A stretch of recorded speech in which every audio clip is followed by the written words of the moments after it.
안녕하십니까? 배팅 부동산 왜 고수들은 땅을 이야기할까?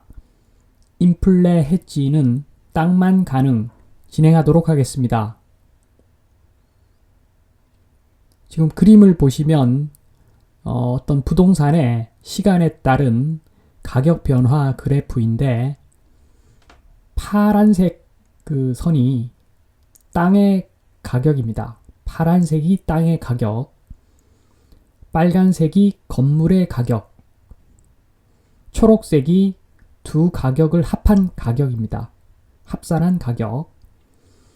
그래서 파란색 땅의 가격은 시간이 갈수록 조금이라도 올라가기 마련입니다. 반면에 그 빨간색 건물은 시간이 갈수록 가격이 내려가면서 한참 지나서는 마이너스 가격이 발생합니다. 그러니까 쓰려면 수리를 엄청나게 해야 되든가 아니면은 철거를 해야 된다는 그런 이야기죠. 그래서 부동산 그래프에서 땅은 올라가고 건물은 내려가고 그래서 합산한 가격은 일반적으로 올라가는데 이와 같이 건물 가격이 지나치게 높을 경우에는 합산한 부동산의 가격이 오히려 내려가는 구간도 발생한다. 이런 내용입니다. 자, 이런 그 물건에는 어떤 게 있겠습니까? 자, 변두리 건물. 그러니까 위치가 좋지 못한 곳에 있는 건물 플러스 땅을 말하는 거죠. 그 다음 리모델링을 엄청나게 한 상가. 그러니까 땅값도 좀 나가는데 땅값이 5억 정도 하는 곳인데 리모델링 비용으로 뭐 6억 정도 그 리모델링 비용을 써버리면 이게 돈 엄청나게 들어간 거죠. 당연히 시간 지나갈수록 가격이 좀 떨어질 수밖에 없는데 왜냐하면 리모델링으로 돈을 너무 썼기 때문에 이 사람은 그 좋은 아이템으로 개업을 했기 때문에 그 이상으로 수익이 날 것이다. 일단 박수를 쳐야 될 일이겠으나 부동산 측면에서 본다면 한마디로 이런 상가는 벽에 똥칠한 상가다. 저는 그렇게 표현을 합니다. 물론 뭐 사업하고는 다른 측면이고 부동산만 봤을 때 그렇습니다. 그래서 변두리 건물, 리모델링 엄청 한 상가, 부동산 측면에서는 정말 안 좋은 물건이죠. 최악의 물건입니다. 다음 물건 한번 보겠습니다. 지금 보시다시피 빨간색 건물 가격이 파란색 땅의 가격에 비해서 엄청나게 낮게 출발을 하기 때문에 이 빨간색이 마이너스 가격이 되더라도 대세에 아주 큰 영향은 미치지 않습니다. 그래서 땅값만큼은 아니겠지만 합산한 가격도 우상향하는 그런 모습을 나타내는 그런 그래프입니다. 자, 이것은 어떤 물건이겠습니까? 자, 초역세권에 있는 건물. 그러니까 위치가 너무 좋아서 땅값이 엄청나게 비싼 곳에 있는 건물. 그 다음에 그 넓은 땅에 작은 공장. 땅이 5,000평인데 공장은 300평이다. 이거 뭐 아주 넓은 땅에 조그맣게 공장 있는 거죠. 이런 경우에는 이렇게 훌륭한 그래프가 나타날 수 있습니다.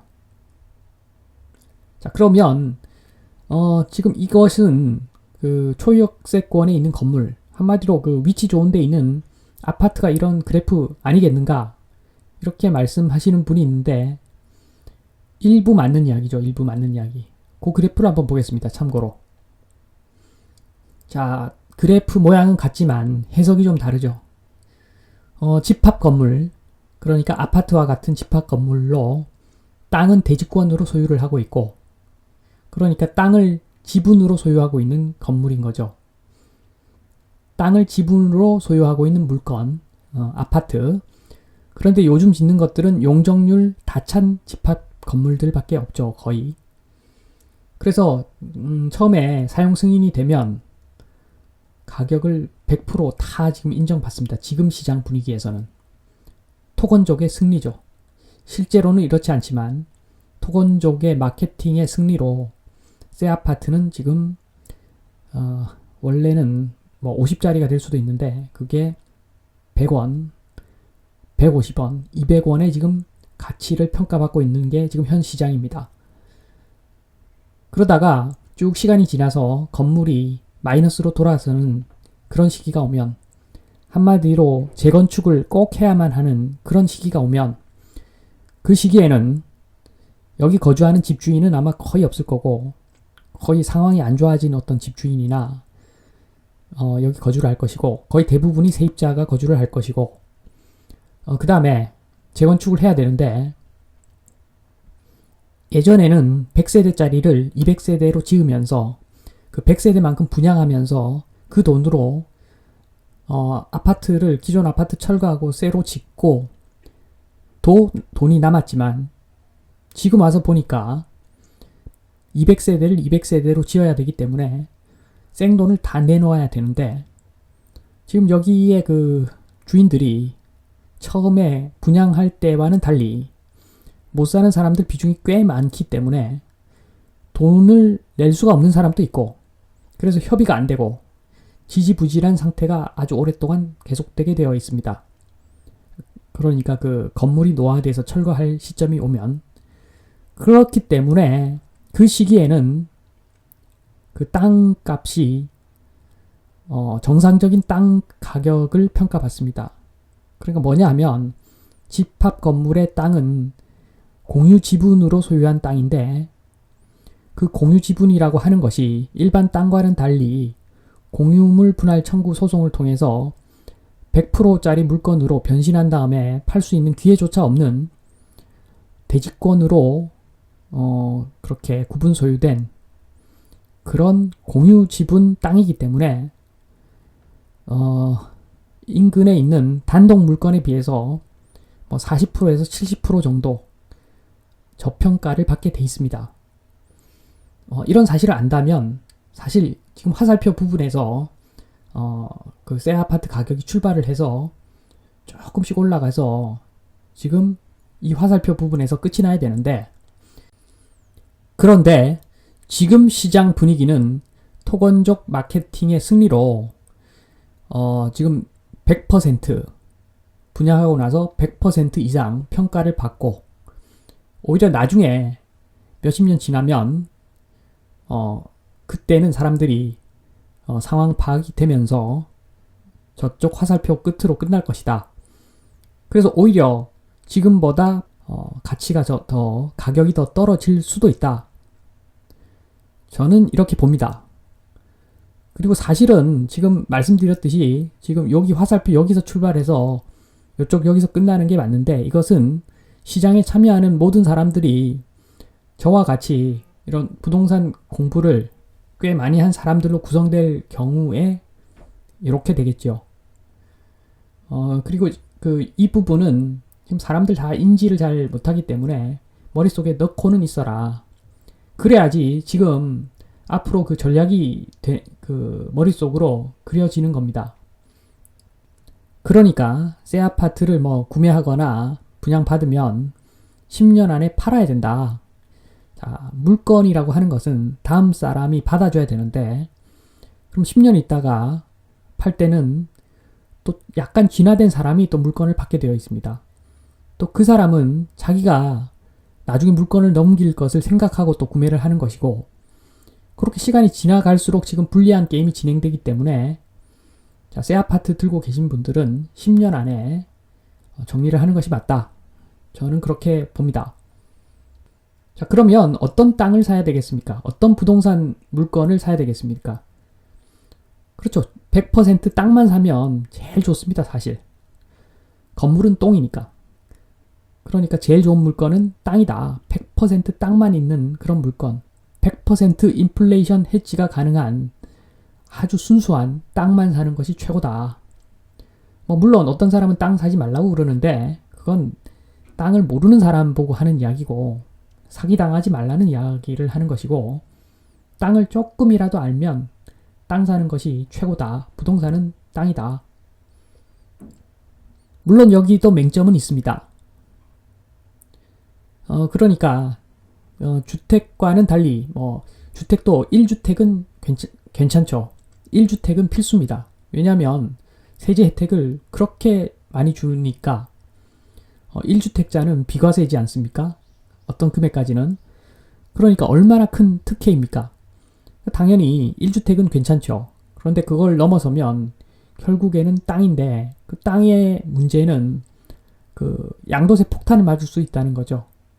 그러니까 땅만 들고 있고 그 땅으로 아무것도 하지 않으면 비사업용으로 분류돼서 양도세 폭탄을 맞게 되어 있는 구조입니다.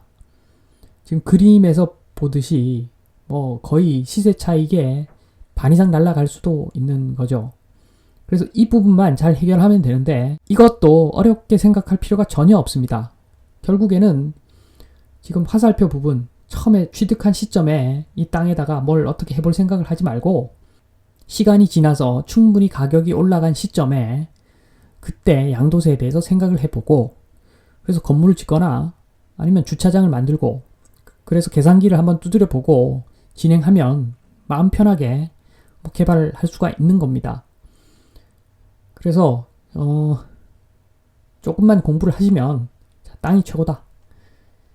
그다음 차선책으로 초역세권에 있는 건물, 아주 좋은 위치에 있는 단독 지분 물건, 그게 두 번째고, 그게 그런 그 물건을 보는 눈이 없다면 그냥 남들처럼 아파트.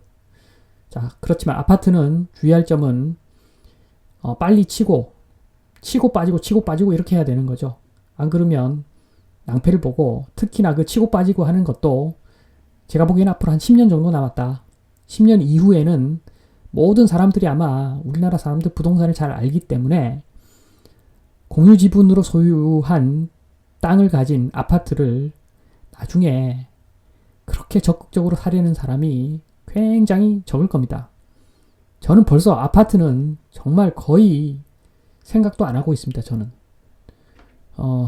좀 안정적으로 안전빵을 저는 추구하기 때문에 그러니까 차라리 단독 지분, 좀 작아도 단독 지분 물건 정 안 되면 아파트인데 아파트든 오피스든 그런 집합 건물인데 그런 집합 건물을 살 때는 진짜 좋은 위치. 그러니까 서울 중심부 중에서도 전철역 바로 인근 이런 것만 사야 된다. 이건 어디까지나 저의 그 안전빵 기준입니다. 그리고 생각 한번 잘 해보시고 지금 그 사람들이 모두가 아는 시기가 오면 그때는 늦다. 그러니까 집합 건물은 좀 위치 안 좋은 데 있으면 빨리 빼시라. 그런 말씀을 드리면서 이 시간은 마치도록 하고 그 다음 시간에는 지금 제가 설명 안 드린 부분이 있는데 그럼 이 그래프에서 최초 출발 시점에 이 가격이 가치랑 같은가? 한마디로 가치를 어떻게 평가하는가? 어떻게 보면 그게 더 중요하겠죠. 자, 그 가치를 평가하는 그런 큰 어떤 방법, 아주 큰 방법에 대해서 제가 말씀을 드리겠습니다. 이것은 일반 업자들은 이거 말도 안 꺼냅니다. 이걸 알면 본인들 장사를 할 수가 없기 때문에 아예 언급조차 하지 않을 건데 저는 그 가치를 어떻게 판별할 수 있고 그 근거가 무엇인지 다음 시간에 자세히 말씀드리도록 하겠습니다. 이만 마치겠습니다. 감사합니다.